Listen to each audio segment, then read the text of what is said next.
నా సత్య శోధనలు మహాత్మాగాంధీ ఆత్మకథ 5వ భాగం. పంజాబులో సర్ మైఖేల్ ఓ డయర్ పంజాబు అల్లర్లకు, పంజాబీ యువత మార్షల్లాకు నన్ను బాధ్యునిగా భావించారు. నేనే గనక తలపెట్టిన పౌర అవిధేయత అంటే సివిల్ డిసొబీడియన్స్ను రద్దు చేసి ఉండకపోతే జలియన్ వాలాబాగ్ మారణకాండ జరిగి ఉండేది కాదని అభిప్రాయపడ్డారు. పంజాబులో అడుగు పెడితే హత్య చేస్తామని కూడా కొందరు హెచ్చరించారు. నా మటుకు నాకు నా నిర్ణయము న్యాయబద్ధము, ప్రశ్నాతీతము. బుద్ధిమంతులు ఎవరూ నన్ను అపార్థం చేసుకోరు. పంజాబుకు ఎప్పుడు వెళతానా అన్న ఆతృత నాలో రోజురోజుకి పెరుగుతూ ఉంది. మునుపెన్నడూ అక్కడికి వెళ్ళి ఉండకపోవడంతో వాస్తవ స్థితిని స్వయంగా చూసి సరిగా అంచనా వేసేందుకు ఇప్పుడైనా తప్పకుండా వెళ్లాలన్నది నా నిశ్చయం. నన్ను పంజాబుకు ఆహ్వానించిన డాక్టర్ సత్యపాల్, డాక్టర్ కిచ్లు మరియు పండిట్ రాంభాజ్దత్ చౌదరి ఆ సమయానికి జైల్లో ఉన్నారు. కానీ వారిని అలాగే ఇతర సహఖైదీలను ఎక్కువ కాలం బంధించి ఉంచే ధైర్యం ప్రభుత్వానికి ఉండదని నేను అనుకుంటున్నాను. నేను బొంబాయిలో ఉన్నప్పుడల్లా అనేక మంది పంజాబీలు నన్ను దర్శించేందుకు వచ్చేవారు. ప్రతిసారి వారిని నా మాటలతో, ప్రసంగాలతో ఉత్తేజపరచి ధైర్యం చెప్పేవాడిని. ఆ రోజుల్లో నా ఆత్మవిశ్వాసం ఎంతో పుష్కలంగా ఉప్పొంగినట్లుగా ఉండేది. కానీ పంజాబు పర్యటన ఎప్పటికప్పుడే వాయిదా పడుతోంది. నేను అనుమతి కోరిన ప్రతిసారి వైస్రాయ్ ఇంకా కాదు అని అడ్డుపడుతూ సాగదీస్తున్నాడు. ఈ మధ్యలో మార్షల్లాను అడ్డుపెట్టుకుని పంజాబు ప్రభుత్వం సాగించిన దుష్పరిపాలన గురించి విచారణ జరిపేందుకని హంటర్ కమిటీ నియామకం జరిగింది. అక్కడి పరిస్థితిని వివరిస్తూ అతను రాసిన ఉత్తరాలు వెల్లడించిన ప్రకారం పంజాబులోని ప్రభుత్వపు దుష్కృత్యాలు పత్రికల్లో వచ్చిన వాటికన్నా తీవ్రమైనవని అర్థమైంది. త్వరగా వచ్చి తన్ను కలుసుకోమని అతను ఒత్తిడి చేస్తున్నాడు. మాలవ్యాజీ కూడా తక్షణమే పంజాబు బయలుదేరి వెళ్లవలసిందిగా టెలిగ్రాములు పంపారు. ఇంకా జాప్యం కుదరదని భావించి అనుమతిని ఇవ్వాల్సిందేనని వైస్రాయ్కి టెలిగ్రాం పంపాను. అయితే ఫలానా తేదీ తర్వాత వెళ్లవచ్చు అని ఆయన నుండి టెలిగ్రాం వచ్చింది. అక్టోబర్ 17 అని గుర్తు. లాహోర్లో దిగగానే కలిగిన అనుభవాన్ని నేను జీవితాంతం మర్చిపోలేను. స్టేషన్ ప్లాట్ఫామ్ ఎక్కడా ఖాళీ లేకుండా జనంతో క్రిక్కిరిసిపోయింది. పురప్రజలందరూ ఇళ్ల బయటకు వచ్చి ఆనంద పారవశ్యంతో కళ్ళ ఆర్పకుండా నించుని ఎదురుచూస్తున్నారు. ఎన్నేళ్ల ఎడబాటు తర్వాతో తిరిగి తమను చేరబోతున్న ఆప్తుడి కోసమా అన్నట్టు.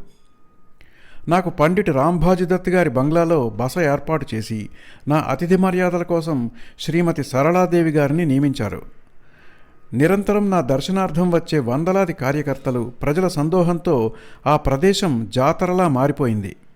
అక్కడి పరిస్థితుల నిర్వహణ పాపం ఆమెకు తలకు మించిన భారంగా మారింది.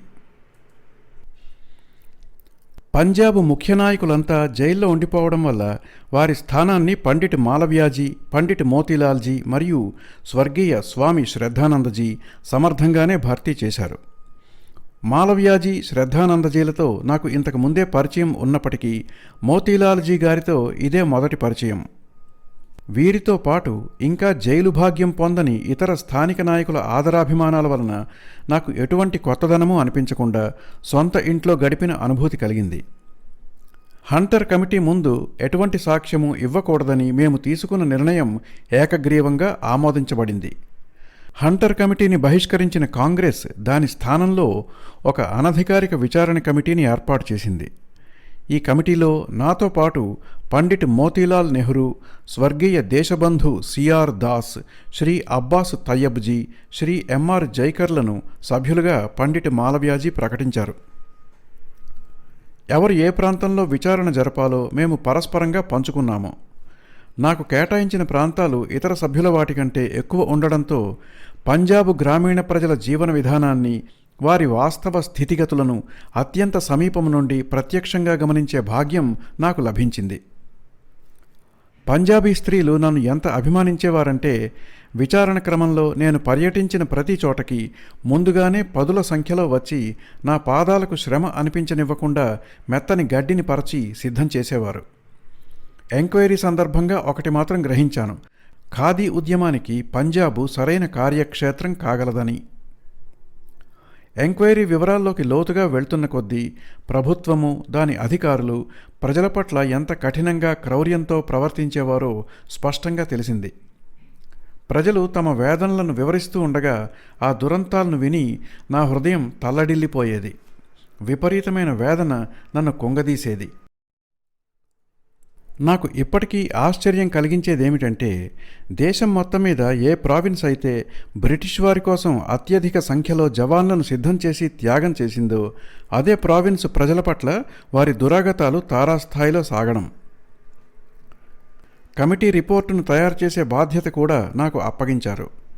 ప్రభుత్వ దురాగతాల గురించి, వారి అధికారుల కనుసన్నల్లో పంజాబు ప్రజలు అనుభవించిన నరకం గురించి తెలుసుకోవాలనుకునే ఎవరైనా సరే ఆ రిపోర్టు కొద్దిపాటి చదివితేనే అవగతం అవుతుంది. ఆ రిపోర్టులో అతిశయోక్తి కానీ అవాస్తవం కానీ ఇసుమంతైనా లేవు. అందులోని ప్రతి వాక్యానికి తిరుగులేని సాక్ష్యాధారాలు ఉన్నాయని మాత్రం చెప్పగలను. ఇంకో విషయం, రిపోర్టులో ప్రకటించిన వివరాలు వాస్తవంగా జరిగిన వాటిలో అతి సూక్ష్మాంశం. ఎందుకంటే తగిన సాక్ష్యం దొరకలేదని అనిపించిన అన్ని సంఘటనలను దానిలో ఉద్దేశపూర్వకంగా వదిలివేయడం జరిగింది. కేవలము సత్యాన్ని మాత్రమే ప్రకటించేందుకని వెలువడిన మా రిపోర్ట్ బ్రిటిష్ ప్రభుత్వం తన కర్కశ విధానాలతో ఎంత దూరం పోయి అమానుషత్వాన్ని మరియు క్రౌర్యాన్ని కేవలం అధికారం నిలబెట్టుకునేందుకు అమాయక ప్రజలపై ఎలా ఝళిపించగలదో వెల్లడించేందుకే రూపొందించబడింది.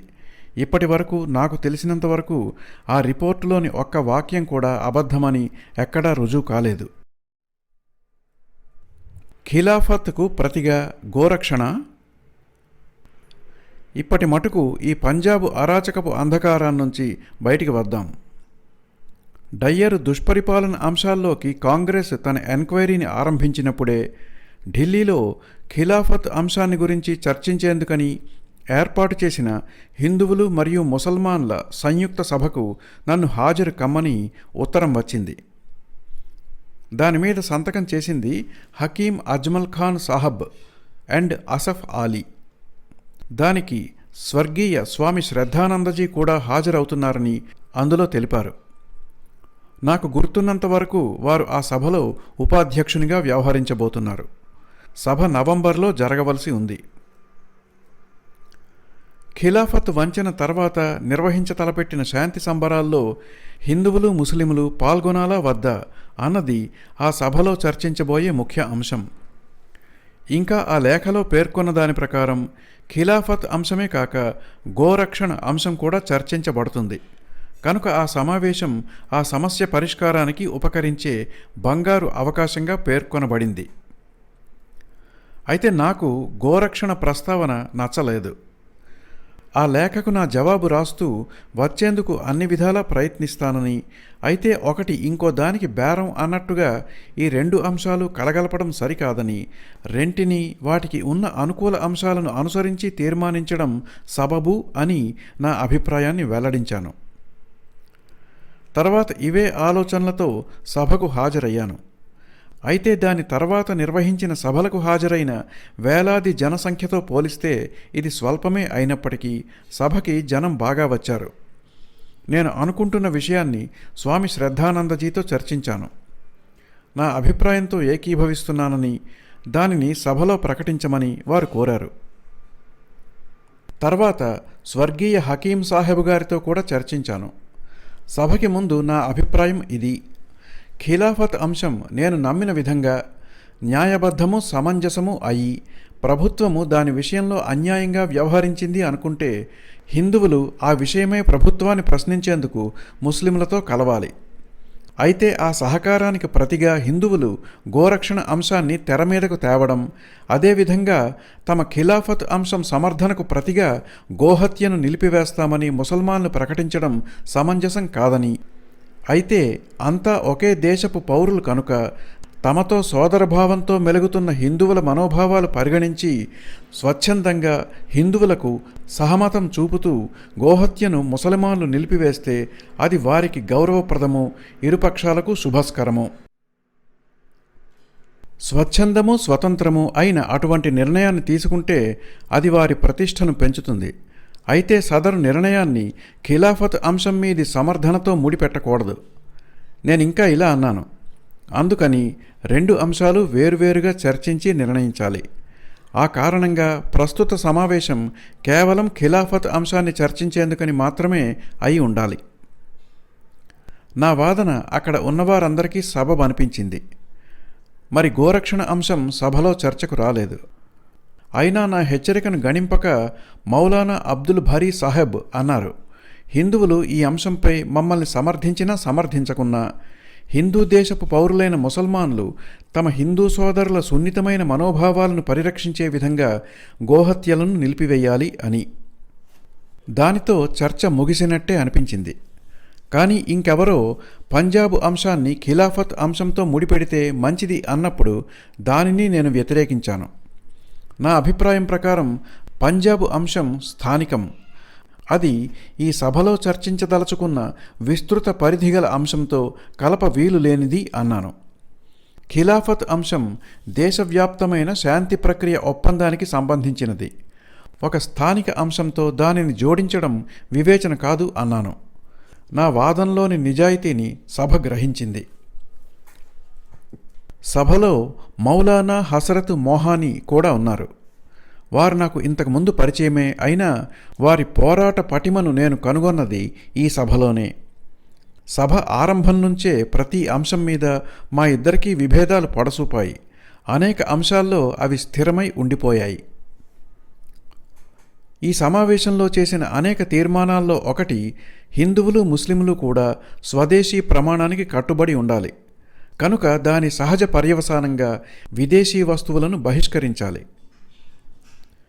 అప్పటికింకా ఖాదీ తన స్థానాన్ని సుస్థిరపరచుకోలేదు. అయితే ఈ తీర్మానాన్ని హసరత్ సాహెబ్ వ్యతిరేకించారు. ఆయన ప్రకారం తమకు అన్యాయం జరిగిన పక్షంలో తీవ్ర ప్రతీకార చర్యలే సమాధానం గాని కొన్ని వస్తువుల బహిష్కారం దోహదపడేది కాదు, ఆచరణ సాధ్యమూ కాదు అని. అయితే ఆచరణ విషయంలోనూ సిద్ధాంతపరంగానూ కూడా వారి వాదనను నేను వ్యతిరేకించాను. నా అహింసా దృక్పథాన్ని కూడా సభవారి ముందు ఉంచాను. నా వాదనలకు సభికులు ఎంతో ప్రభావితులైనట్లు అనిపించారు.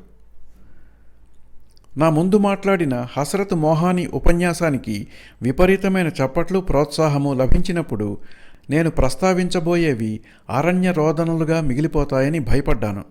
కానీ నేను నమ్మిన సూత్రాలను సభలో ప్రస్తావించడం నా విద్యుక్త ధర్మమని, మానుకోవడం ద్రోహం అని భావించి మాట్లాడాను. కానీ నన్ను ఆశ్చర్యపరుస్తూ నేను మాట్లాడిన ప్రతి అంశము, వ్యక్తీకరించిన ప్రతి భావనను సభికులు ఎంతో శ్రద్ధతో విన్నారు, సమర్థించారు. ఆ తర్వాత మాట్లాడిన వక్తలు నా సూత్రాల ప్రాముఖ్యతను, వాటి ఆచరణ అవసరాన్ని పదే పదే నొక్కి చెప్పారు. బ్రిటిషు వస్తువుల బహిష్కారం ఆశించిన ఫలితాలను ఇవ్వదని, పైగా దాన్ని ఆచరిస్తే తాము నవ్వులపాలైపోతామని అనేక నాయకులు భావించారు. బ్రిటిషు వస్తువులను ధరించని వారంటూ ఎవరూ సభలో లేరు కనుక నా ప్రతిపాదన హానికరమని, దానిని సమర్థించిన వారికి కూడా ఒరిగేదేమీ లేదని అభిప్రాయపడ్డారు. సరిపడా వస్త్రాలను ఉత్పత్తి చేసుకునే సంసిద్ధత లేకుండా కేవలం ఇంగ్లీషు వారి బట్టలను విడిచిపెట్టినందువలన ప్రయోజనమేముంది? మనం చేసేదేదో బ్రిటిషు వారికి తక్షణమే తగిలేదిగా ఉండాలి. విదేశీ బట్ట బహిష్కరణ చేపడదాం, అభ్యంతరం లేదు. కానీ అదనంగా త్వరితము తక్షణము అయిన ప్రతిక్రియ ఏదైనా సూచించమని మౌలానా హస్రత్ మొహానీ అన్నారు. అతని ప్రసంగం వింటూ ఉంటే నాకు అనిపించింది, కేవలం వస్త్ర బహిష్కరణ ఒక్కటే సరిపోదు, పైగా ఉన్న పడంగా విదేశీ వస్త్రాలను విడిచేయడం అనేది అసంభవం అని కూడా అనిపించింది. అప్పట్లో కావాలనుకుంటే మనకందరికీ సరిపడినంత ఖాదీని మనం నేసి ధరించవచ్చు. కానీ ఈ సంగతి తర్వాతి కాలంలో మాత్రమే గ్రహించాను. అప్పటికి వస్త్రాలు ఇంకా మిల్లులో తయారైనవే కనుక ఈ బహిష్కరణను కేవలం మిల్లువారిని అమలు చేయమంటే సముచితంగా అనిపించలేదు. ఇలా నా ఆలోచనలు కొనసాగుతూ ఉండగా మౌలానా గారి ఉపన్యాసం ముగిసింది. సభలో వ్యక్తపరిచేందుకు తగినన్ని హిందీ లేదా ఉర్దూ పదాలు నాకు అప్పటికి తట్టలేదు. ఉత్తరాది ముసల్మాన్లు నిండి ఉన్న సభలో ఆర్గ్యుమెంట్ ధోరణిలో ప్రసంగించాల్సి రావడం ఇదే నాకు మొదటిసారి. అంతకుముందు కలకత్తాలో ముస్లిం లీగు సభ్యులను ఉద్దేశించి ఉర్దూలో మాట్లాడాను. కానీ అది కేవలం కొన్ని నిమిషాల పాటు చేసిన అభ్యర్థన మాత్రమే. ఇక్కడ పరిస్థితి వేరు. ఇక్కడి సభికులు విరోధులు అని చెప్పను గాని విమర్శన మాత్రం కలిగినవారు. వీరిని ఒప్పించేలా నా వాదన ఉండాలి. ఏమైనా సరే సిగ్గును విడిచిపెట్టాలి. నేనక్కడున్నది స్వచ్ఛమైన తప్పులు లేని ఉర్దూలో మాట్లాడేందుకు కాదు. చెప్పదలుచుకున్నది నాకు ఎంతో కొంత పట్టు ఉన్న హిందీలో చెబితే చాలు. ఆ విధంగా నేను కృతకృత్యుడనయ్యాను. ఆ మీటింగ్ ద్వారా నాకు హిందీ మరియు ఉర్దూ భాషలు ప్రజలంతా తమ నిత్య వ్యవహారాలలో అనుసరించదగ్గ జాతీయ సంభాషణ మాధ్యమం అని నిర్ణయించుకున్నాను. అదే నేను ఇంగ్లీష్లో మాట్లాడి ఉంటే సభికులు నా భావాన్ని గ్రహించే అవకాశం గాని మౌలానా గారి అభిప్రాయాన్ని గాని గ్రహించి స్వీకరించే స్థితిలో ఉండేవారు కారు. ఒకవేళ వారు తమ వాదన వినిపించినా దాన్ని స్వీకరించదగ్గ పరిస్థితి ఉండేది కాదు. నా కొత్త ఐడియాకు సరైన శబ్దం హిందీలో గాని ఉర్దూలో గాని స్ఫురించలేదు. చివరికి నేను నాన్ కోఆపరేషన్ అంటే సహాయ నిరాకరణం అనే పదాన్ని అక్కడ వాడాను. ఆ పదాన్ని వాడడం మొట్టమొదటిసారి ఆ మీటింగులోనే. మౌలానా ఉపన్యాసం చేస్తున్నంతసేపు నాకు అనిపించింది, ప్రస్తుత పరిస్థితుల్లో మనం ప్రభుత్వానికి అనేక విధాలుగా సహకరిస్తూ ఉన్నాము. ఈ పరిస్థితుల్లో ఆయుధాలు ధరించకుండా మరి ఏ రకమైన ప్రతిఘటన ప్రభుత్వానికి వ్యతిరేకంగా జరపలేము. అది అసంభవము, అవాంఛనీయము. కనుక ప్రభుత్వానికి ఏ రకంగానూ సహాయపడకుండడమే సరైన ప్రతిఘటన అని భావించాను. అయితే అప్పటికి దాని పర్యవసానాల గురించిన కూలంకష అవగాహన నాకు లేదు. అందువల్ల ఎక్కువ వివరాల జోలికి పోకుండా అన్నాను, ప్రభుత్వం ప్రతిపాదించిన శాంతి ఒప్పంద షరతులు తమకు సమ్మతం కాని పక్షంలో ప్రభుత్వానికి ఏ విధంగానూ సహకరించకూడదని ముసల్మాన్లు తీసుకున్న ఈ నిర్ణయం ఎంతో ప్రముఖమైంది. ఇది ప్రజల నుంచి వేరుచేయ వీలులేని ప్రాథమిక హక్కు. తదనుగుణంగా ప్రభుత్వం మనకిచ్చిన బిరుదులు, గౌరవ చిహ్నాలు ఇక ముందు వాడరాదు. ప్రభుత్వ సర్వీసుల్లో కొనసాగరాదు. ఖిలాఫత్ వంటి ఒక ఉన్నత ఆశయం విషయంలో ప్రభుత్వం మనల్ని మోసగించినప్పుడు సహాయ నిరాకరణే ఆఖరు అస్త్రం అని నేను నా అభిప్రాయాన్ని వ్యక్తపరిచాను.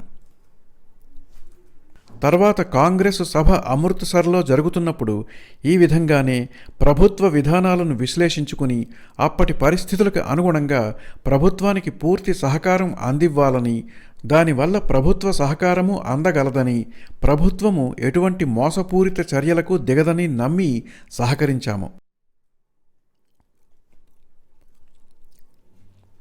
అమృత్సర్ కాంగ్రెస్. మార్షల్లా అంధకారంలో అన్యాయంగా ఎటువంటి సాక్ష్యాధారాలు లేకుండా కేవలం అప్పటి పేరుగొప్ప ట్రిబ్యునల్స్ పక్షపాత బనాయింపుతో అరెస్టైన వందల కొలది పంజాబీలను పంజాబు ప్రభుత్వం ఎంతో కాలం ఖైదుల్లో ఉంచలేకపోయింది.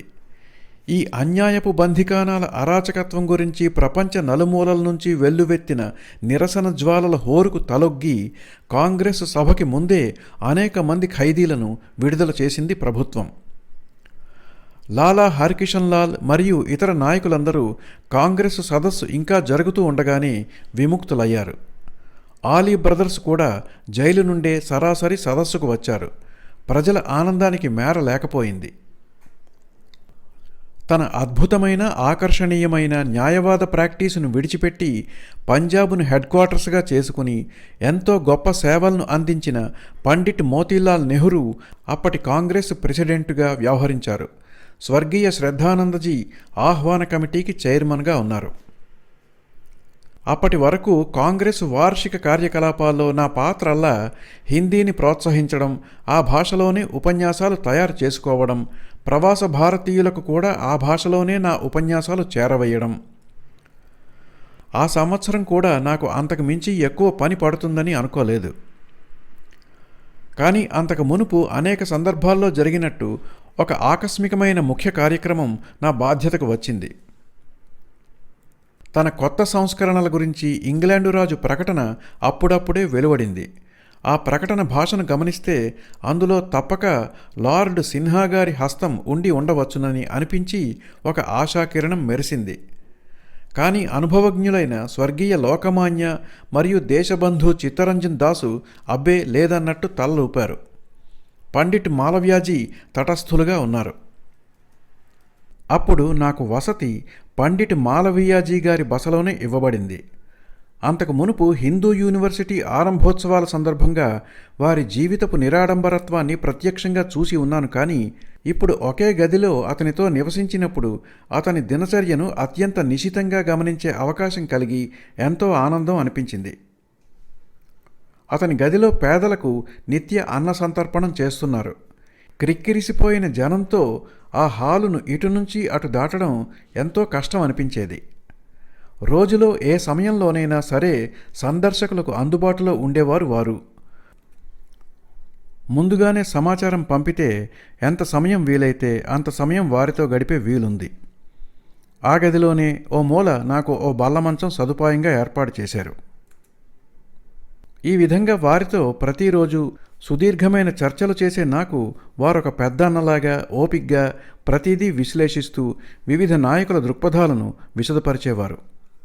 రాజుగారి సంస్కరణలకు సంబంధించిన తీర్మానాల చర్చల్లో నా భాగస్వామ్యం తప్పనిసరి అనిపించింది.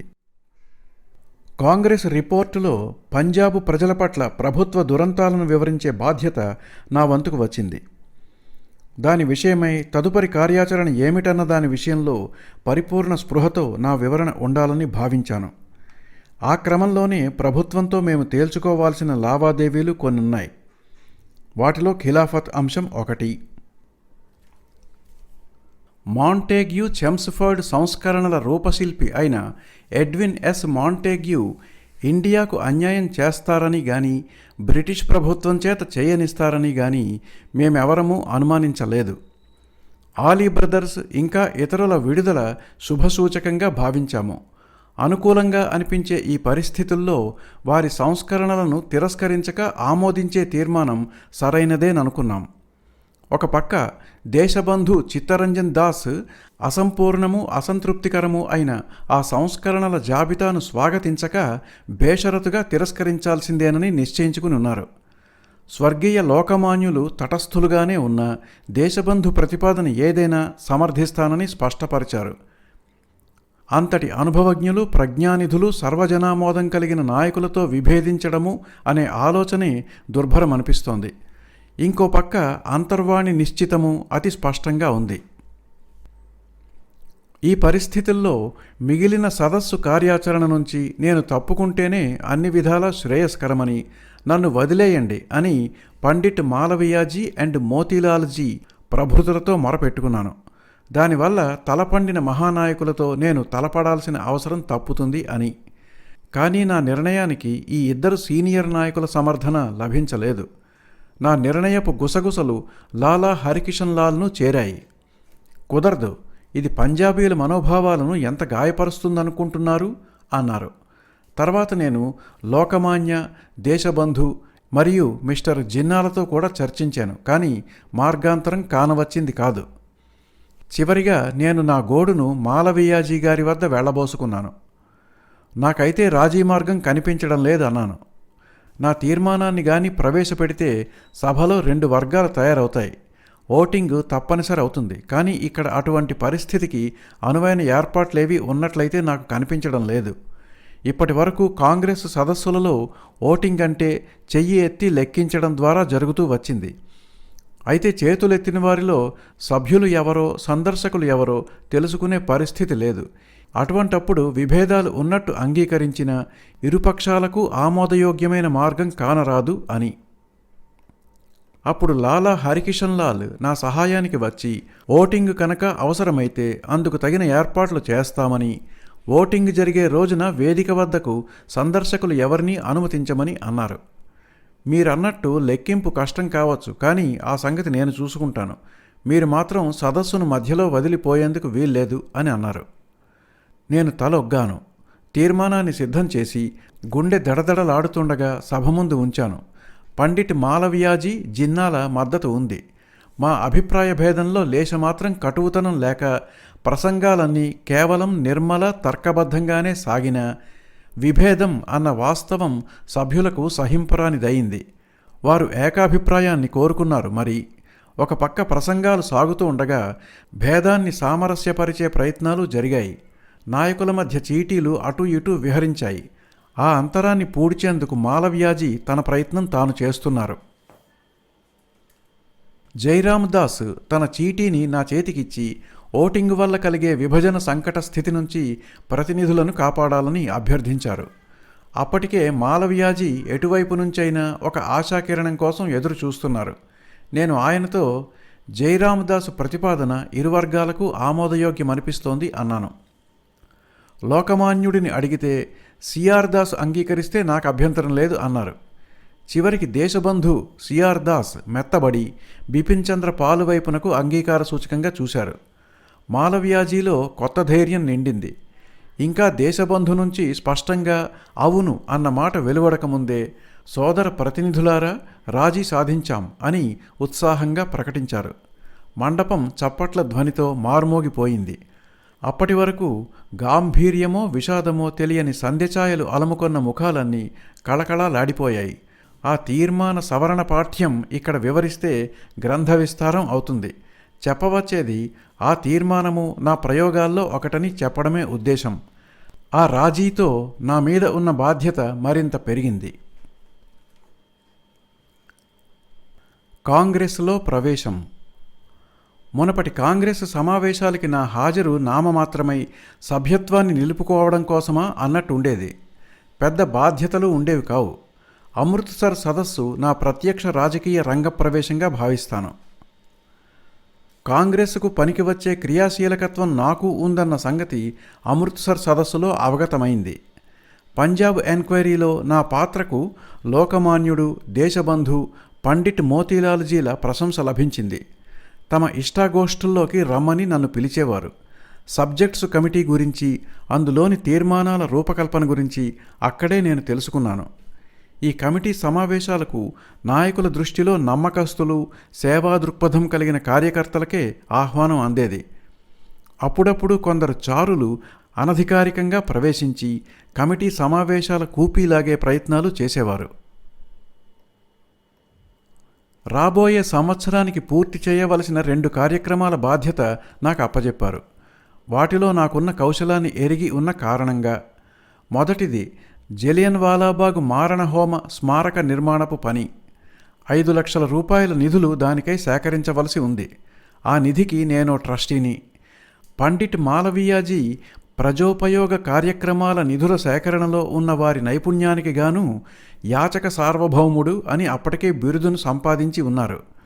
నాకు తెలిసి ఆ విద్యలో నేను అతనికి తీసిపోను. ఆ సంగతి దక్షిణాఫ్రికాలో ఉండగా తెలిసి వచ్చింది. అయితే దేశాధినేతలు, చక్రవర్తుల నుంచి సాధికారంగా విరాళాలు సేకరించే నేర్పు మాలవీయ గారికే సొంతం.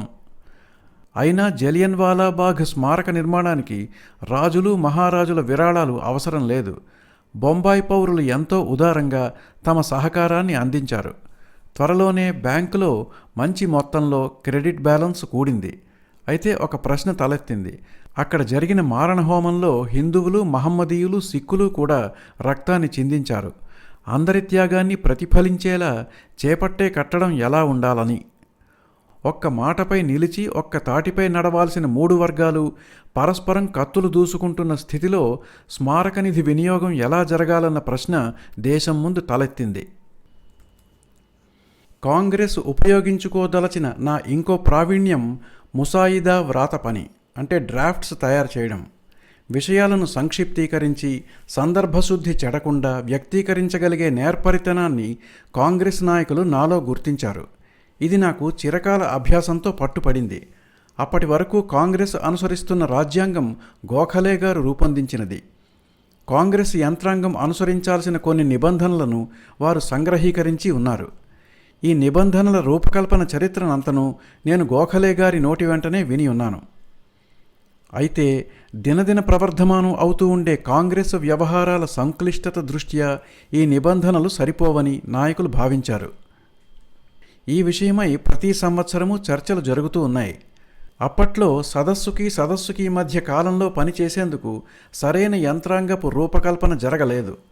అప్పటికి అమల్లో ఉన్న నిబంధనల ప్రకారం 3 సెక్రటరీలు ఉండాలి. కానీ పనివేళకు వచ్చేసరికి వారిలో ఒక్కరే క్రియాశీలక కార్యదర్శిగా వ్యవహరిస్తున్నారు. అది కూడా పూర్తి సమయానికి కాదు.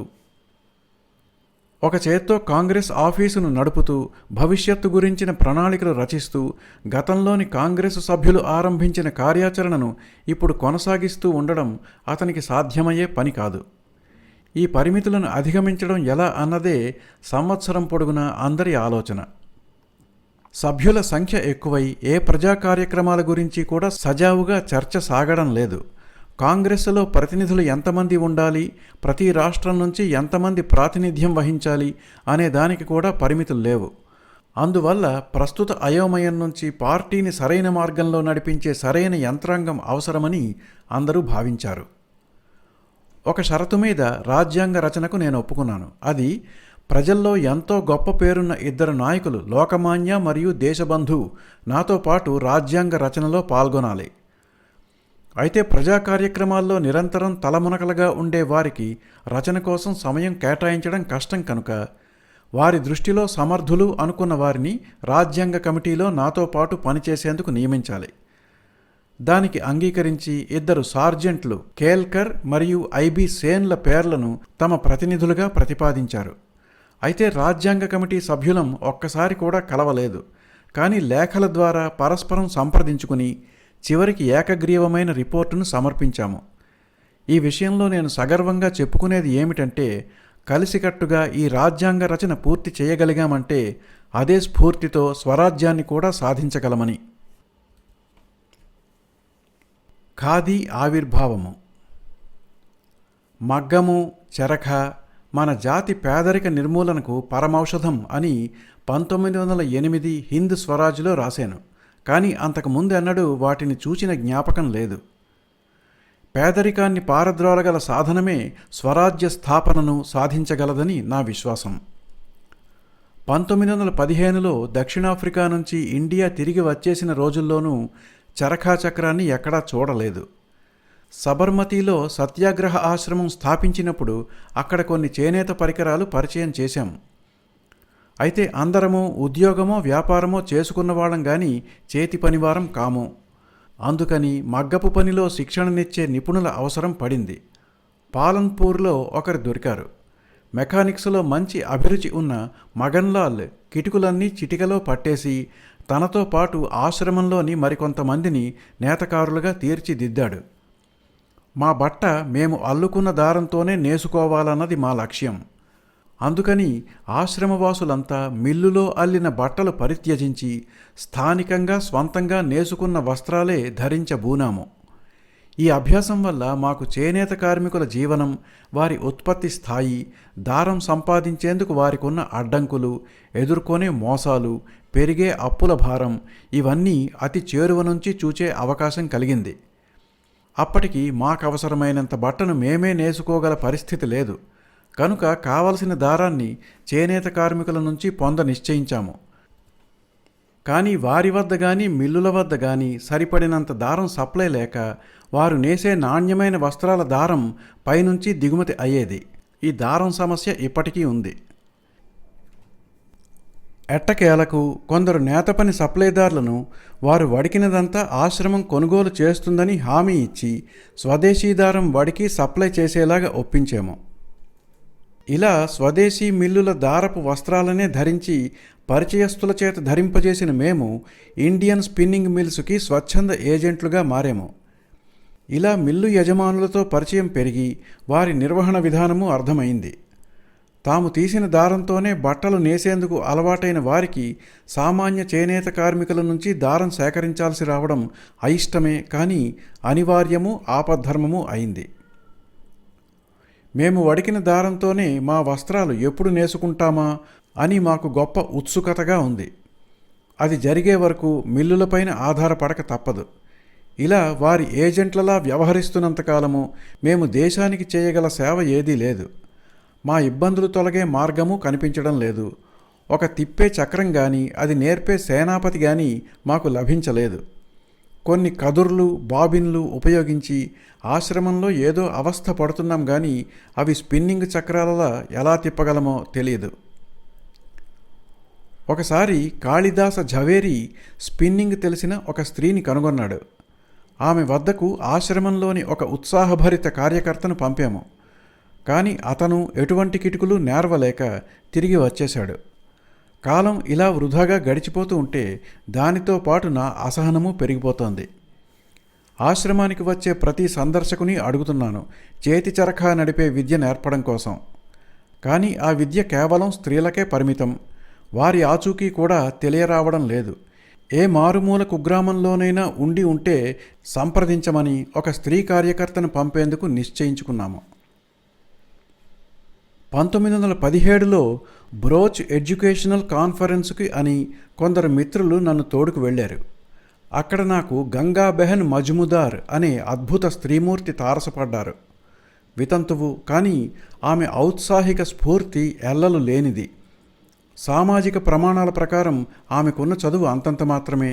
కానీ ధైర్య సాహసాలు లోకజ్ఞానాల్లో ఏ విద్యాధికురాలికి తీసిపోనిది. అగ్రవర్ణ మహిళ అయిన ఆమె అప్పటికే అస్పృశ్యతా భావ పంకిలం నుంచి బయటపడి నిర్భయంగా అణగారిన వర్గాల ప్రజలతో కలిసిమెలిసి జీవిస్తున్నారు. తగిన బ్రతుకు తెరువు ఉన్నది. అవసరాలు అతి స్వల్పం. ఆరోగ్యవంతురాలు. ఎవరి సహాయము లేకుండా కాలినడకన పోవాల్సిన చోటుకు పోగల సమర్థురాలు. గుర్రపు స్వారీలో కూడా మెరిక. గోద్రా సభలో ఆమె గురించి మరింత వివరంగా తెలుసుకున్నాను. ఆమె ముందు నా చరఖా సమస్యను వెళ్ళబోసుకున్నాను. ఆమె ఏం విచారించాల్సిన పని లేదు. అవసరమైన స్పిన్నింగ్ చక్రాలు, ఆ విద్య నేర్పే శిక్షకుని తప్పక వెంటబెట్టుకుని వస్తానని హామీ ఇచ్చి మనసును తేలికపరిచారు. ఫలించిన అన్వేషణ. మాట ఇచ్చినట్టుగానే గంగాబెహన్ గుజరాత్ అంతా గాలించి బరోడా రాష్ట్రం విజాపూర్లో స్పిన్నింగ్ చక్రాన్ని కనుగొన్నారు. అక్కడి చాలా ఇళ్లల్లో అవి ఉన్నాయి.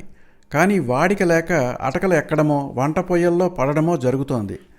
తమకు క్రమం తప్పకుండా స్లివర్స్ అంటే దారం తిప్పే పట్టీలు సరఫరా చేస్తూ తాము తీసిన దారాన్ని కొనుగోలు చేస్తూ ఉంటే తిరిగి స్పిన్నింగ్ తప్పక ఆరంభించగలమని గ్రామస్తులు గంగాబెహన్ గారితో అన్నారు.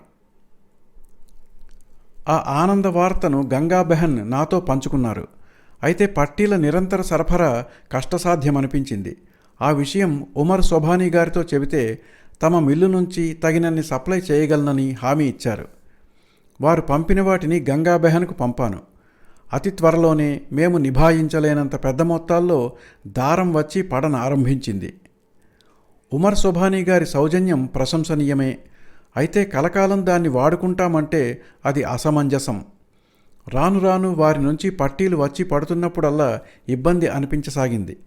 పైగా మేము పెట్టుకున్న సిద్ధాంతరీత్యా మిల్లు పట్టీలు నిషిద్ధం కానప్పుడు మిల్లు దారం ఎలా అయింది? పాత చరఖాలకు మిల్లులు పట్టీలను ఇవ్వలేవా? ఇలా ఆలోచించి గంగాబెహన్ను పట్టీల సరఫరా చేసేవారి గురించి వాకబు చేయమన్నాను. ఆమె నెలకు 35 రూపాయలకు ఒకరిని ఏర్పాటు చేశారు. డబ్బును గురించి ఆలోచించే స్థితిలో లేను నేను. తర్వాత దూది నుండి ఏకుల పట్టీలు తయారు చేసే విద్యను కొందరు యువతకు నేర్పారు. ప్రతి కోసం నేను బొంబాయిలో వాళ్ళని వీళ్ళని అడిగాను. సార్జెంట్ యశ్వంత్ ప్రసాద్ దేశాయి తక్షణం స్పందించారు. ఈ విధంగా గంగాబెహన్ చొరవ ఉత్సాహంతో మేము అనుకున్న కార్యాచరణ అంచనాలకు మించి సాగిపోతోంది. విజాపూర్ దారంతో వస్త్రాలు చేసే కొందరు వృత్తి పనివారిని కూడా ఆమె ప్రోత్సహించడంతో వారు మేలైన వస్త్రాలు నేసి విజాపూర్ ఖాదీకి ప్రత్యేక ప్రతిష్టను సాధించారు. విజాపూర్ పరిస్థితి ఇలా ఉండగా ఆశ్రమంలో వడుకు చక్రాల పరుగులు ఊపందుకున్నాయి. మగన్లాల్ గాంధీ తన సాంకేతిక కౌశలాన్ని వాడి ఆ చక్రానికి మెరుగులు దిద్ది మరింత సమర్థవంతంగా తీర్చిదిద్దాడు. రాను రాను చక్రాలు వాటి అనుబంధ పరికరాలు కూడా ఆశ్రమంలోనే తయారు కాబడేవి. ఆశ్రమంలో తయారైన మొదటి వస్త్రం గజానికి 17 అణాల ధర పలికింది. ఈ ముతక వస్త్రాన్ని ఆ ఖరీదుకు కొనమని మిత్రులకి చెప్పడమా అనిపించింది. కానీ ధైర్యంగా సిఫారసు చేశాను. మిత్రులు సహృదయతతో కొన్నారు. బొంబాయిలో నేను మంచం పట్టాల్సి వచ్చింది. కానీ అక్కడ చరఖాల గాలింపు వదల్లేదు. ఆఖరికి 2 నేతగాళ్లను పట్టాను.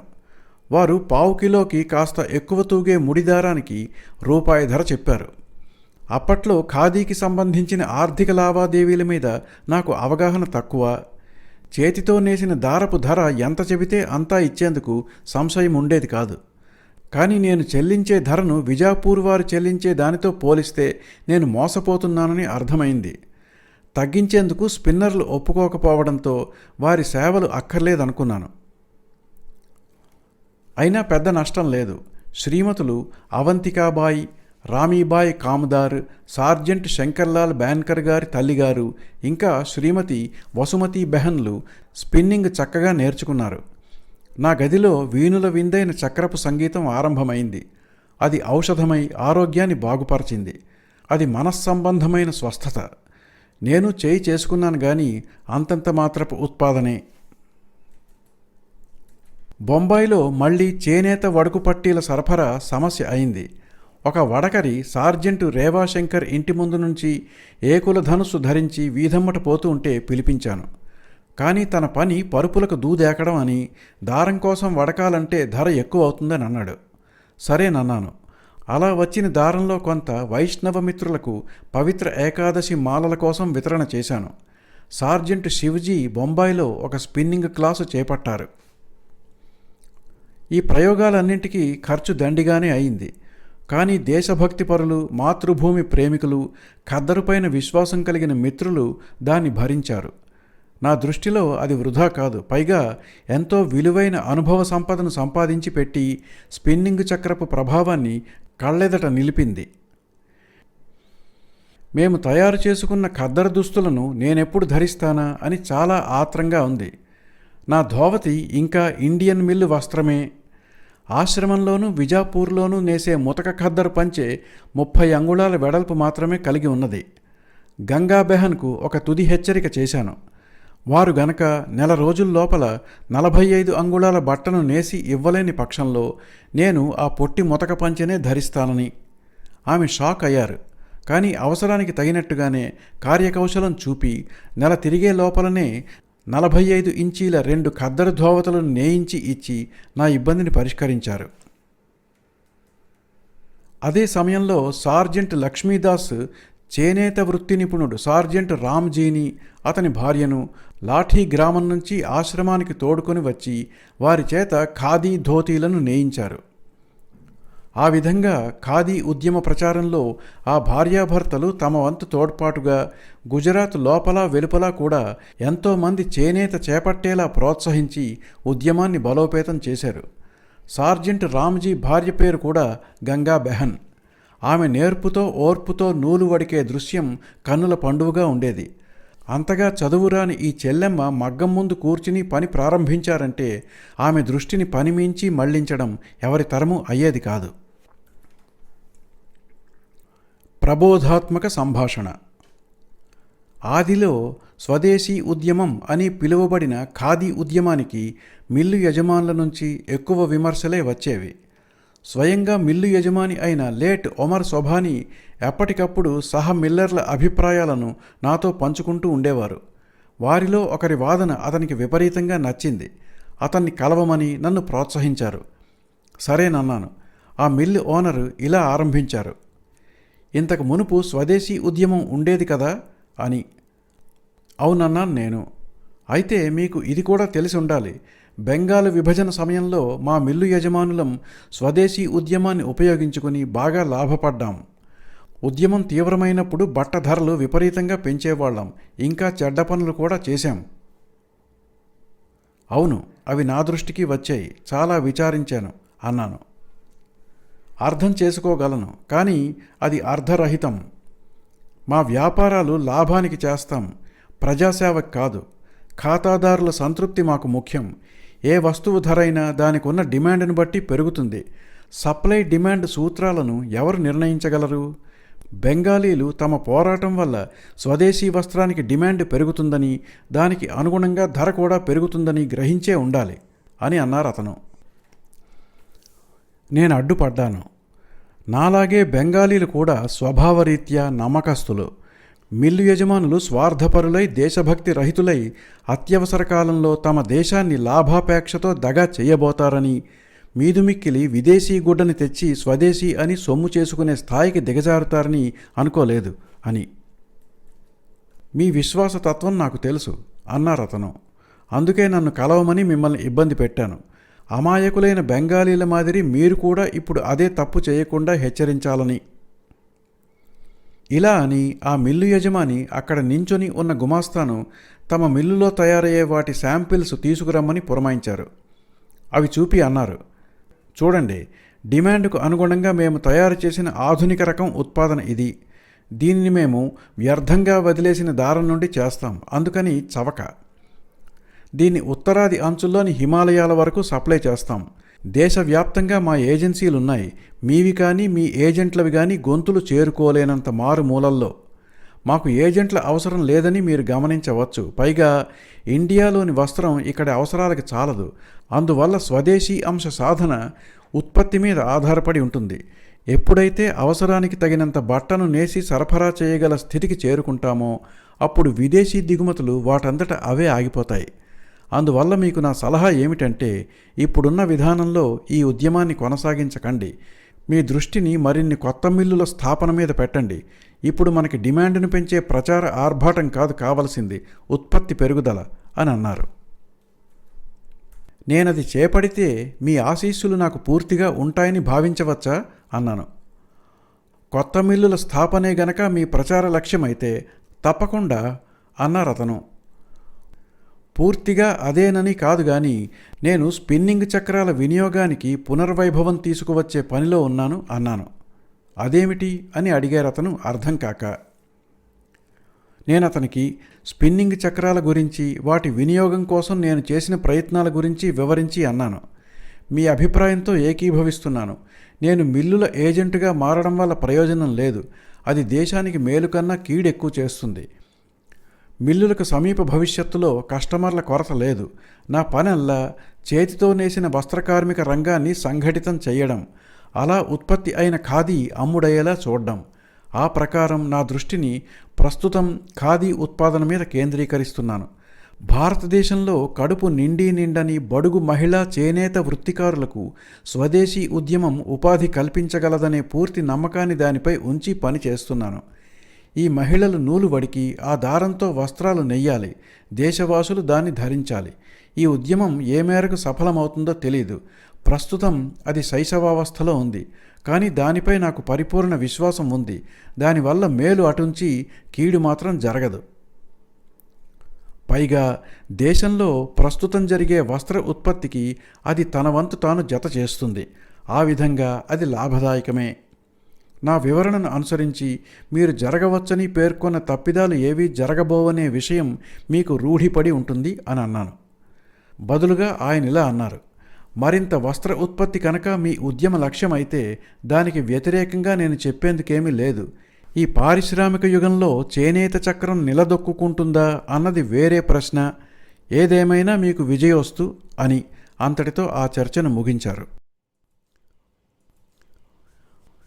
ఉద్యమ ఉద్ధృతి. ఖాదీ గురించి మరి ఎక్కువ వివరించనక్కర్లేదని నా అభిప్రాయం. ప్రజాదృష్టికి వచ్చిన ప్రతి కార్యాచరణ గురించి వివరించుకుంటూ పోతే ఈ అధ్యాయాల లక్ష్యం నెరవేరదు. నా సత్యశోధన ప్రయోగాల్లో భాగంగా తమంత తాము ఆవిష్కరించుకుంటున్న సంఘటనల గురించి ప్రస్తావన మాత్రం చేస్తున్నాను. అందుకని మళ్ళీ సహాయ నిరాకరణోద్యమ కథలోకి.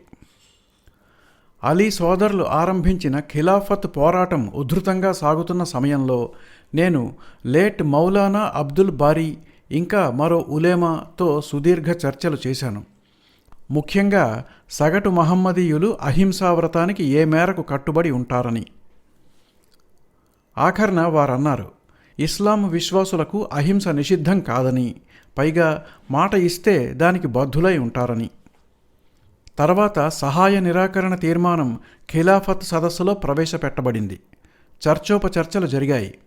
నాకింకా గుర్తు అలహాబాద్ కమిటీ రాత్రంతా కూర్చుని కార్యాచరణను చర్చించడం.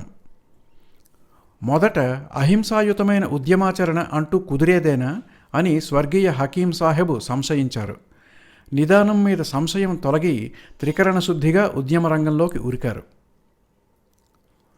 తర్వాత సహాయ నిరాకరణ తీర్మానాన్ని నేను గుజరాత్ రాజకీయ సదస్సులో ప్రతిపాదించాను. దానికి కొంత అసమ్మతి ఎదురైంది. ప్రొవిన్షియల్ లేదా ప్రాంతీయ రాజకీయ సదస్సులకు కాంగ్రెస్ కన్నా ముందుగా తీర్మానాలను ఆమోదించే అధికారం ఉండదని, అయితే అనుబంధ సంస్థలు పూర్తిగా స్వేచ్ఛాయుతమైనవని, ఒక ఉన్నతమైన కార్యాచరణ తమ కర్తవ్యం అని అవి భావించినప్పుడు, అది మాతృ సంస్థ అయిన కాంగ్రెస్ ప్రతిష్టను పెంచేదిగా ఉన్నప్పుడు కాంగ్రెస్ అనుమతి అవసరం లేదని నేను అన్నాను. తర్వాత తీర్మానంలోని అంశాల మీద విస్తృతంగా చర్చ జరిగింది. అది తీవ్రంగానే సాగినా ఆ వాతావరణంలో మాత్రం నాకు సుహృద్భావము, దేశహితాన్ని కోరుకునే వివేకమే గాని శత్రుత్వం కనిపించలేదు. చివరకు రహస్య ఓటింగ్ జరిగి తీర్మానానికి భారీ మెజారిటీ లభించింది. దాని సాధనలో శ్రీయుతులు సర్దార్ వల్లభభాయ్ పటేల్ మరియు సదస్సు అధ్యక్షులు అబ్బాస్ తయ్యబ్జీలు చూపిన చొరవ, పరిణతి ఎన్నదగ్గవి. తర్వాత సహాయ నిరాకరణోద్యమంపై మరింత విస్తృత చర్చ కోసమని all India Congress committee 1920 September నెలలో కలకత్తాలో ప్రత్యేక సదస్సు నిర్వహించాలని నిర్ణయించింది. దానికోసం భారీ ఏర్పాట్లు జరిగాయి. లాలా లజపత్ రాయ్ అధ్యక్షునిగా ఎన్నికయ్యారు. బొంబాయి నుండి ప్రత్యేక కాంగ్రెస్ స్పెషల్ మరియు ఖిలాఫత్ స్పెషల్ రైళ్లు నడపబడ్డాయి. కలకత్తా సదస్సుకు అత్యధిక సంఖ్యలో ప్రతినిధులు, సందర్శకులు హాజరయ్యారు. మౌలానా షౌకత్ అలీ గారి విజ్ఞప్తి మేరకు నేను రైలులోనే సహాయ నిరాకరణ తీర్మానపు ముసాయిదాను సిద్ధం చేశాను. అప్పటి వరకు నేను అహింసాయుత అంటే నాన్ వయలెంట్ అనే పదాన్ని నా ప్రసంగ పాఠాల్లో తరచుగా వాడి ఉండలేదు. అయితే ప్రసంగాల్లో మాత్రం ఆ పదం ఎప్పుడూ ఉపయోగించేవాడిని. ఆ అంశానికి సంబంధించిన నా వొకాబులరీ పదసంపద ఇంకా రూపుదిద్దుకుంటోంది. అహింసకు సమానమైన సంస్కృత పదాన్ని తగిన విధంగా అనువదించడం కష్టంగా అనిపించింది. అందుకే నేను మౌలానా అబుల్ కలాం ఆజాద్ గారిని అడిగాను, దీనికి మరొక సముచితమైన పదం చెప్పమని. ఆయన అమన్ అనే అరబిక్ పదాన్ని సూచించారు. అలాగే అసహకార లేదా సహాయ నిరాకరణకు తర్క్ ఈ మవాలత్ అనే పదబంధంను సూచించారు. ఇలా నేను ఇంకా హిందీ, గుజరాతీ, ఉర్దూ భాషల్లో తగిన పదజాలం కనుక్కునే ప్రయత్నంలో ఉండగానే ఆ కలకత్తా సదస్సు కోసం సహాయ నిరాకరణ తీర్మానం యొక్క ముసాయిదా రాయాల్సిన పరిస్థితి వచ్చింది. మొదటి ముసాయిదాలో అహింసాత్మక అనే పదం ఉందో లేదో గమనించకుండానే నా సహప్రయాణికుడు మౌలానా షౌకత్ అలీ గారికి నేను ఆ ముసాయిదా అప్పగించాను. రాత్రి ఆ లోపం గుర్తుకు వచ్చింది. ఉదయం నేను మహాదేవ్ గారిని పంపించి ఆ పదం చేర్చాలని సందేశం పంపాను. కానీ అప్పటికే ముసాయిదా ముద్రణకు వెళ్ళిపోయింది. ఆ సాయంత్రం సబ్జెక్ట్స్ కమిటీ సమావేశానికి ముద్రిత ప్రతుల్లోనే చేతితో సవరణ చేయాల్సి వచ్చింది.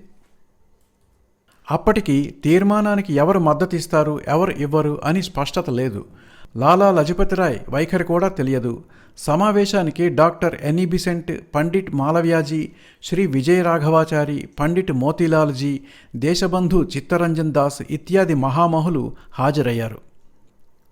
నా తీర్మానంలో సహాయ నిరాకరణ ఉద్యమం ప్రధానంగా పంజాబులోని అన్యాయాలు మరియు ఖిలాఫత్ సమస్య పరిష్కారాలకు అని వ్రాశాను. కానీ విజయ రాఘవాచారి గారికి నచ్చలేదు. బ్రిటిష్ వారి కొన్ని విధానాలను మాత్రమే నిరాకరించడమేమిటి, వారు స్వరాజ్య ప్రకటన చేయకపోవడమే అతిపెద్ద అన్యాయం కనుక అది చేర్చాలన్నారు. పండిట్ మోతీలాల్జీ కూడా అది సమర్థించారు. ఆ మేరకు తీర్మానంలో మార్పులు చేశాను. విస్తృత, గంభీర మరియు కొంత ఉత్కంఠభరితమైన చర్చల తర్వాత తీర్మానం ఆమోదించబడింది. మోతీలాల్జీ ఆ ఉద్యమంలో మొదటగా చేరినవారు. ఆయనతో నాకు జరిగిన ఆహ్లాదకరమైన చర్చ ఇప్పటికీ గుర్తుంది. తీర్మానం ముసాయిదాలో వారు సూచించిన విధంగా కొన్ని మార్పులు చేశాను. ఆయన దేశబంధును కూడా ఈ ఉద్యమంలో భాగస్వామిని చేశారు. అయితే ప్రజలు ఈ కార్యక్రమాన్ని పూర్తిగా ఆచరించగలరా అనే సందేహం ఆయనకుండేది.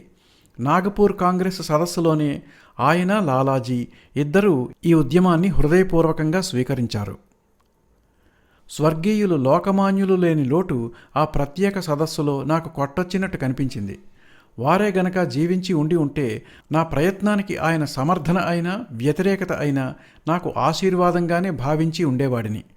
అప్పుడప్పుడు అభిప్రాయాల్లో విభేదించుకున్నా అది మా స్నేహబంధానికి ఎప్పుడూ అడ్డు రాలేదు.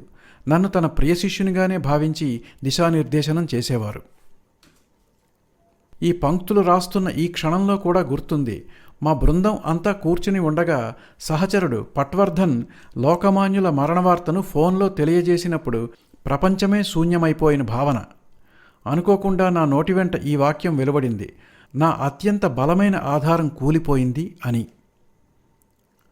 ఆ సమయంలో సహాయ నిరాకరణ ఉద్యమం ఉధృతంగా సాగుతోంది. ఆఖరి దశలో ఆయన వైఖరి ఎలా ఉండేదో ఎప్పటికీ ఒక ఊహ మాత్రమే. కానీ ఆ కలకత్తా సమావేశంలో ఆయన లేని లోటు అందరికీ అత్యంత ప్రగాఢంగా అనిపించింది. దేశ చరిత్రలో ఆ సంకట ఘడియలో ఆయన సలహా లేకపోవడం అనే లోపం అందరి హృదయాలకు భారంగా తాకింది. నాగపూర్లో కలకత్తా సదస్సులో ఆమోదం పొందిన తీర్మానాలు నాగపూర్ వార్షిక సమావేశంలో ధృవీకరణ పొందాల్సి ఉంది. కలకత్తాలాగే ఇక్కడ కూడా సందర్శకులు, ప్రతినిధులు అధిక సంఖ్యలో హాజరయ్యారు. ప్రతినిధులు ఎంతమంది ఉండాలి అన్న నిబంధన అప్పటికింకా కాంగ్రెస్లో లేదు.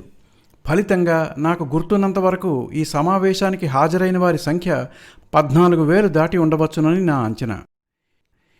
ఈ సదస్సులో స్కూళ్లను బహిష్కరించే విషయంలో లాలాజీ ఒక సవరణను సూచించారు. దానికి నేను అంగీకరించాను. అటువంటివే మరికొన్ని సవరణలు దేశబంధు సూచన మేరకు కూడా పొందుపరచడం జరిగింది. దరిమిల సహాయ నిరాకరణ తీర్మానం ఏకగ్రీవ ఆమోదాన్ని పొందింది. ఈ సదస్సులోనే కాంగ్రెస్ రాజ్యాంగ సవరణను గురించి తీర్మానించవలసి ఉంది. సబ్ కమిటీ అంతకు మునుపు ఆమోదించిన రాజ్యాంగపు ముసాయిదా కలకత్తా సదస్సులోనే ప్రవేశపెట్టబడింది. అక్కడే దానిని సభ్యులంతా ఉచిత రీతిని విమర్శలు, సూచనలు చేసి ఓ కొలిక్కి తెచ్చి ఉన్నారు. దానిపై తుది నిర్ణయం నాగపూర్ సదస్సులో తీసుకోవాలి. సార్జెంట్ సి విజయరాఘవాచార్యర్ అధ్యక్షులు. సబ్జెక్ట్స్ కమిటీ ముసాయిదాను ఒకే ఒక ముఖ్యమైన మార్పుతో ఆమోదించింది. నా ప్రాథమిక ప్రతిలో ప్రతినిధుల సంఖ్యను 1,500కు అనుకుంటాను పరిమితం చేశాను. దాన్ని సబ్జెక్ట్స్ కమిటీ 6,000 చేసింది. అయితే ఈ పెంపు ఒక హడావిడి నిర్ణయం అని నా అభిప్రాయం. ఇన్నేళ్ల అనుభవంలో అది బలపడుతూ వచ్చింది. అధిక సంఖ్యలో ప్రతినిధి బృందం వ్యవహార నిర్వహణకు, ప్రజాస్వామ్య పరిరక్షణకు అవసరమని అనుకోవడం అవివేకమని నా భావన. బాధ్యతారహితులైన 6,000 మంది ప్రతినిధుల పర్యవేక్షణలో కన్నా ప్రజాశ్రేయస్సు కాంక్షించే సత్యవర్తనులైన విశాల మనస్కులు 1,500 మంది నిర్వహణలో ప్రజాస్వామ్యం అధిక సురక్షితంగా ఉంటుంది. కేవలం సత్ప్రవర్తనులు, సత్యశీలురనే ప్రతినిధులుగా ఎన్నిక చేసుకునే స్వేచ్ఛ, ఆత్మగౌరవం, ఏకాభిప్రాయం ప్రజలకు ఉండాలి. అయితే అతిలోనే గతి అని భావించిన సబ్జెక్ట్స్ కమిటీ 6,000 కూడా తక్కువేనని అభిప్రాయపడింది. వారిని 6,000 వద్ద ఆపేందుకు కూడా గట్టి ప్రయత్నమే జరిగింది. తర్వాత కాంగ్రెస్ అంతిమ లక్ష్యం ఏమిటనే దాని మీద చర్చ జరిగింది. నేను ప్రతిపాదించిన ముసాయిదా ప్రకారం అది స్వరాజ్య సాధన. బ్రిటిష్ వారి సామ్రాజ్యంలోనైనా, దాని నుంచి బయటికి వచ్చైనా. అయితే కాంగ్రెస్లోని కొందరు సభ్యులు బ్రిటిష్ సామ్రాజ్యంలో ఉంటూ స్వరాజ్యం అన్నదే తమ అభిమతం అన్నారు.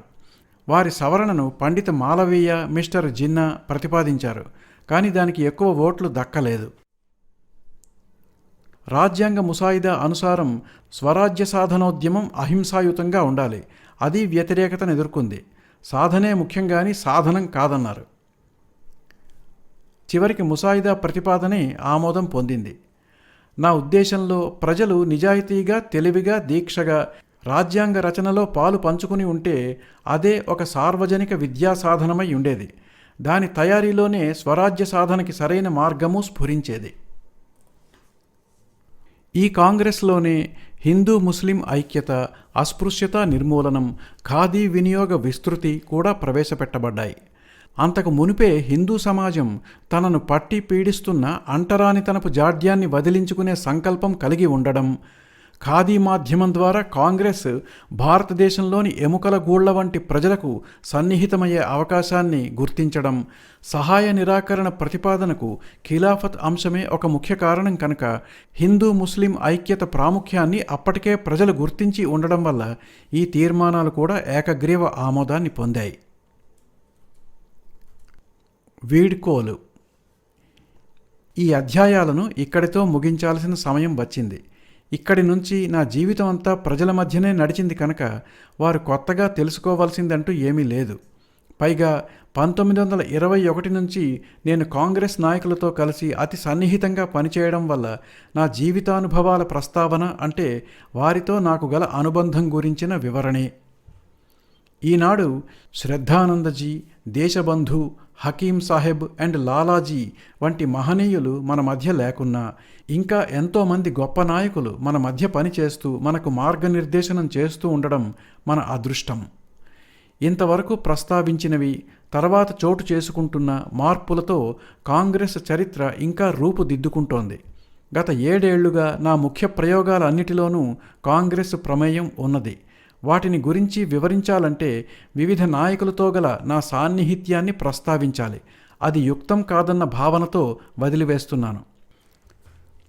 చివరిగా, ఇప్పుడు జరుగుతున్న నా ప్రయోగాలు అవి నేర్పుతున్నవి, అనుకుని చేసినవి అంతిమంగా నేర్చుకున్నవి కావు. కనుక ఈ వివరణకు విరమణే ఉత్తమం. నా కాలం కూడా చాలునని మొరాయిస్తోంది. పాఠకులకు వీడ్కోలు తెలపడం అంత సులువు అనిపించడం లేదు. ఇంతవరకు చేపట్టిన నా శోధనలన్నీ నాకు ఎంతో విలువైనవి. వాటికి తగినంత న్యాయం చేసేనా ఏమో, కానీ విశ్వాసపూర్ణంగా అవన్నీ పాఠకులకు వివరించాను. నాకు తెలిసినంత మట్టుకు జరిగినది జరిగినట్టు సత్యాన్ని వెల్లడించేందుకే ఆరాటపడ్డాను. దానివల్ల అపారమైన మనశ్శాంతి లభించింది. కారణం, అది ఊగిసలాడే మనస్సులకు సత్య అహింసల పట్ల విశ్వాసాన్ని కలిగిస్తుంది. నా స్వానుభవం నేర్పిన ప్రకారం సత్యాన్ని మించిన దైవం లేదు, దాని సాధన అహింస ద్వారానే సాధ్యం అని ఈ పుస్తకంలోని అధ్యాయాల ద్వారా వెల్లడి కాని పక్షంలో అది రాసేందుకైన నా ప్రయత్నమంతా వృధా. అలా జరిగినప్పటికీ వైఫల్యం వివరణదే గాని ఆ మహాసిద్ధాంతానిది కాదు అని పాఠకులు గ్రహింతురుగాక.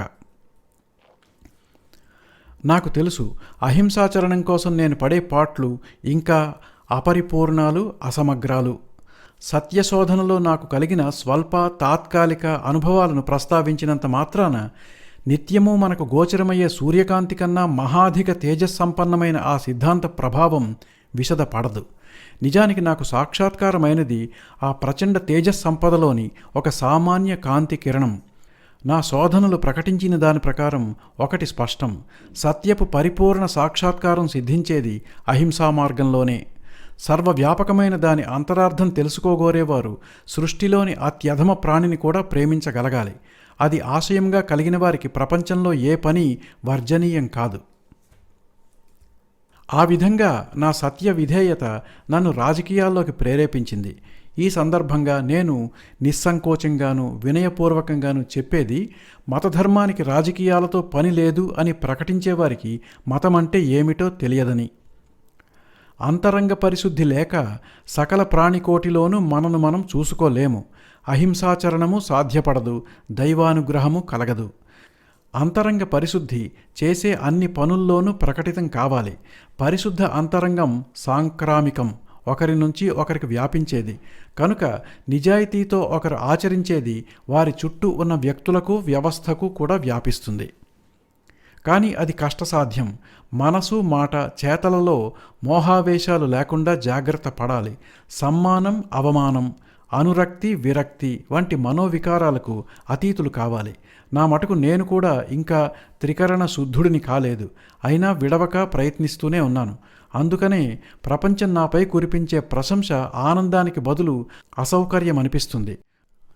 ఆయుధాలు చేబూని ప్రపంచాన్ని పాదాక్రాంతం చేసుకోవడం కన్నా అదృశ్యంగా మనలోనే చెలరేగే మోహావేశాలను అదుపు చేయడం కష్టతరం. ఇండియాకు తిరిగి వచ్చిన కాడ్నుంచి నా అంతరంగంలో నిద్రావస్థలో ఉన్న మోహావేశాల ప్రభావం అనుభవం అవుతూనే ఉంది. నేను వాటికి అతీతుణ్ణి కాననే వాస్తవం అపజయమని కాదు గాని అవమానకరంగా తోస్తూ ఉంటుంది. ఈ అనుభవాలు, అన్వేషణలే నన్ను ఇంతవరకు నిలిపి ఉంచాయి. ఎంతో ఆనందము కలిగిస్తున్నాయి. కానీ ముందున్న బాట గడిచిన దానికన్నా కష్టతరమని తెలుసు. దాన్ని సమర్థవంతంగా తరించాలంటే నేను పరిపూర్ణ శూన్యుని కావాలి. I must reduce myself to zero. మనిషి స్వచ్ఛందంగా తనను మిగతా వారందరికన్నా చివరన ఉంచుకుందుకు సిద్ధపడనంత కాలం అతనికి మోక్షం లేదు. అహింస వినయానికి ఆఖరి మెట్టు. ఈ సందర్భంలో త్రికరణ శుద్ధిగా అహింసా నియమ ఆచరణ అనే వరాన్ని ప్రసాదించమని సత్యదైవానికి నేను చేసే ప్రార్థనలో తనను కలవమని పాఠకుని కోరుకుంటూ విరమిస్తున్నాను. నా సత్య శోధనలు. మహాత్మాగాంధీ ఆత్మకథ సమాప్తం.